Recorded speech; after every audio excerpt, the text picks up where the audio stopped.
the bathroom is probably the one room in the house that we like to clean the least, right? Well, don't worry. With AspenClean, you can get it done in a few simple steps.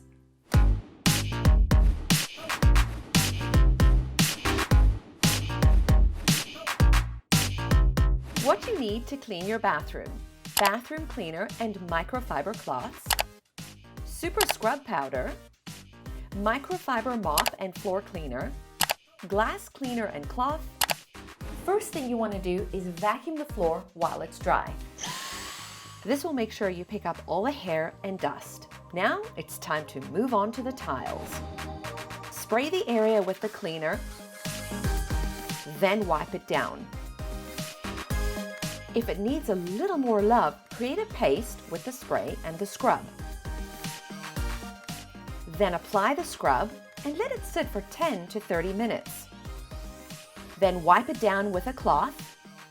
These cloths are perfect because they have little nubs on them, which actually makes it much easier to clean.